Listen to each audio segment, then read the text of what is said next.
Big story of the hour. The Delhi police have brought Swami Chaitanyananda Saraswati and his women aides to his institution as part of their further investigation. This comes after the WhatsApp chats attributed to Chaitanyananda have now surfaced, suggesting a disturbing pattern of harassment and manipulation of women students. One of the alleged chats shows a conversation where he is asking a student to arrange for a sex partner for a Dubai Sheikh. Javed is on the telecast with me. Javed, more revelations are being made. Chaitanyananda is being interrogated right now. He is in police custody. What more information can you share with us? और देखिए, इस वक्त स्वामी चैतन्यानंद सरस्वती को Delhi police कुछ देर पहले जो है institute में लेकर पहुंची है। नीचे ऑफिस है और ऊपर जो आप मेरे नीचे जो अंकुश दिखा रहे हैं कि सामने बिल्कुल जो है वहां पर जो उसका प्राइवेट रूम था ऊपर की तरफ, ये जो ब्लैक शीशा आप देख पा रही होंगी कि इसी नीचे ऑफिस के ऊपर ठीक सामने जो कॉरिडोर है, इसी के पीछे है जो चैतन्यानंद सरस्वती का प्राइवेट रूम है, जहाँ पर इस वक्त दिल्ली पुलिस सूत्रों के हवाले से इसी रूम को लेकर दिल्ली पुलिस जो है इंस्पेक्शन कर रही, जिसमें जो महिला आयु है इस केस की सब इंस्पेक्टर, उनके साथ दिल्ली पुलिस की जो टीम है वो इस वक्त यहाँ पर मौजूद हैं। और सबसे बड़ी बात ये कि इसके अलावा जिस तरीके से प्राइवेट रूम में दिल्ली पुलिस ने बताया कि इसने अपने रूम के अंदर एक सूट की तरह रूम बना रखा था। एक तरफ ऑफिस था जहां टेबल चेयर लगा हुआ था, एक तरफ ट्रेडमिल था और बाहर बालकनी की तरफ का रास्ता था। तो अब ये जो बालकनी का रास्ता है, क्या ये यही बालकनी है या दूसरी तरफ की बालकनी है, ये अभी साफ नहीं हो पाया है।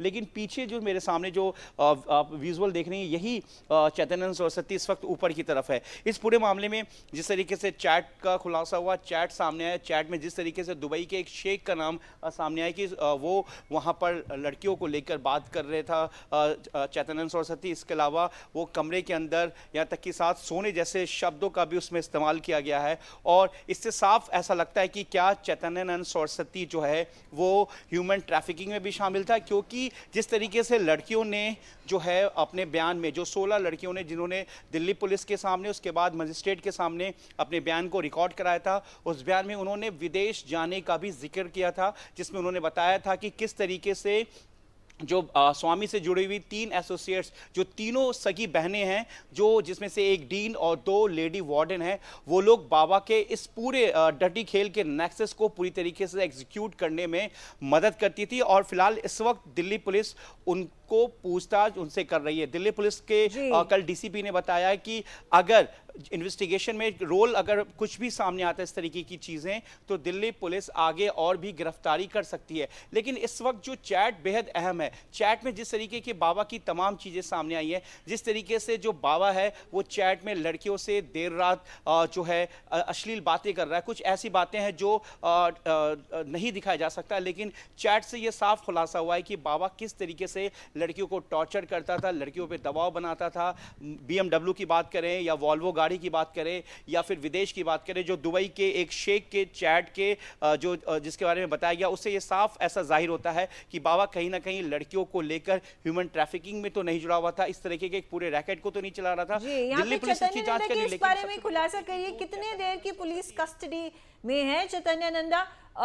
उनको कब कोर्ट में लाया जाएगा? क्या पूछताछ हो रही है इस समय?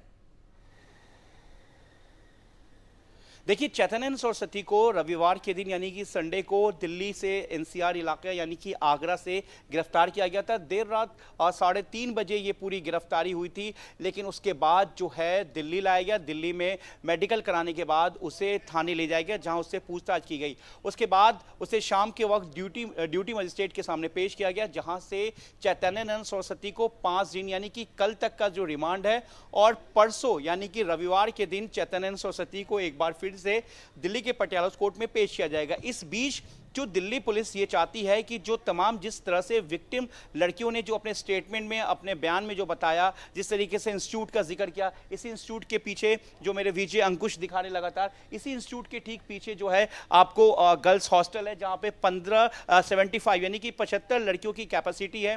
अभी फिलहाल जो ज्यादातर हॉस्टल जो है वो खाली हो चुका है, और इसमें EWS कैटेगरी की जो लड़कियां थी उनको खास तौर से टारगेट किया जाता था। 32 लड़कियों में से 16 लड़कियों ने स्टेटमेंट दिया। 16 लड़कियों ने स्टेटमेंट नहीं दिया क्योंकि उनका कहना था कि ऐसा उनके साथ कुछ नहीं हुआ, लेकिन 16 लड़कियों ने दिल्ली पुलिस को बयान दिया। 50 लड़कियों के फ़ोन को चेक किया गया, उसमें से बाबा का जो चैट है वो डिलीट हो चुका है। अब बाबा की जो इस चैट का, यानी कि स्वामी का जो चैट दिल्ली पुलिस के सामने इन्वेस्टिगेशन में सामने आया, उस चैट को भी लेकर दिल्ली पुलिस उसको वेरीफाई करेगी कि किस किस नंबर पे, यानी कि वो कौन कौन सी विक्टिम है जिनके नंबर पर ये चैट गया। कुछ महिलाएं भी शामिल हैं इसमें, छात्राओं के अलावा कुछ महिलाएं भी हैं। एक चीज़ मैं आपको और बताऊंगा कि दिल्ली पुलिस ने कल बताया, जब हम लोग दिल्ली पुलिस से इस बारे में जान रहे थे, उन्होंने बताया कि कुछ एयर हॉस्टेजेस जो इस इंस्टीट्यूट से पास आउट हैं उनके भी फोटोग्राफ्स बाबा के पास मिले और स्वामी जो है उस फोटोज में साथ दिख भी रहा है। कुछ के प्रोफाइल फोटोज में जाके, यानी कि डीपी पे अगर किसी लड़की ने अपना फोटो लगा रखा है तो उस फोटो को उसने स्क्रीनशॉट लेकर अपने फोन में सेव कर रखा है। तो इस तरह की भी फोटो भी आए। उसके बाद उसने योगा के नाम पर लड़कियों से फोटो मंगवाता था, उसने महंगी गिफ्ट और ख़ास तौर से महंगी ज्वेलरी भी लड़कियों को गिफ्ट करता था। एक सबसे बड़ा हैरानी की बात यह आई इस पूरे मामले की जांच में कि बाबा, जो दिल्ली पुलिस ने बताया कि बाबा का कोई जानकार था, उसको उस लड़के के पास बाबा ने लड़कियां भेजा था और लड़कियों को भेजने के बाद उसने ये कहा था कि जो भी खर्चा होगा या जो भी चीज़ें रेस्टोरेंट का होगा वो पे करेगा। यानी कि बाबा कहीं इस तरीके का एक पूरा रैकेट तो नहीं चला रहा था। जब पुलिस ने पूछताछ की कि आपने लड़कियों को उस लड़के के पास भेजने की वजह क्या थी, तो उसने बताया कि वो लड़का मेरा जानकार है और जानकार है, वो एक नशा करता है, ड्रग्स एडिक्ट है, इसलिए हमने उसको ड्रग्स छुड़ाने के लिए या दोस्ती करने के लिए हमने उसे भेजा। तो मतलब बाबा की मानसिकता, जो प्रकृति थी वो इस तरह की थी। क्योंकि देखिए, जो ये मठ है, ये जो इंस्टीट्यूट है, ये साउथ दक्षिणी भारत के एक नामी प्रतिष्ठित जो एक मठ है उससे संचालित होता है और बाबा को जो है यहाँ पे स्वामी को इसका संचालक बनाया गया था। बाबा के ऊपर बड़ी जिम्मेदारी थी कि जो यहाँ पे लड़कियां आती हैं ईडब्ल्यूएस कैटेगरी की या इसके अलावा जो लड़कियां दिल्ली एनसीआर की यहाँ पे पढ़ने आती हैं उनको अच्छे इंस्टीट्यूशन को देना। लेकिन जब जिस तरीके से बाबा की ये चीज़ें सामने आई हैं उससे सवाल उठता है। पूरा आधा कुछ हॉस्टल जो है वो यहाँ से खाली हो चुका है।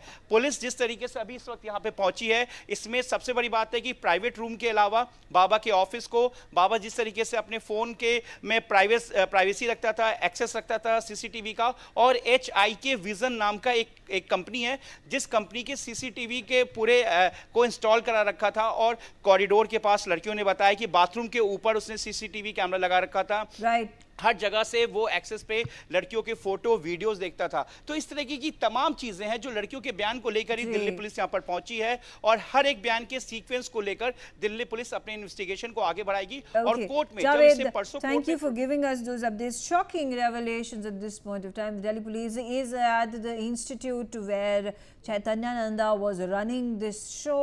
He was exploiting these women students, many of them from the economically backward categories, luring them with money, luring them with restaurant meals and hotel payment that he made on behalf of these women, and sexual harassment charges against him. He is in police custody at the moment. Shifting our focus to the other big development, the political fallout from the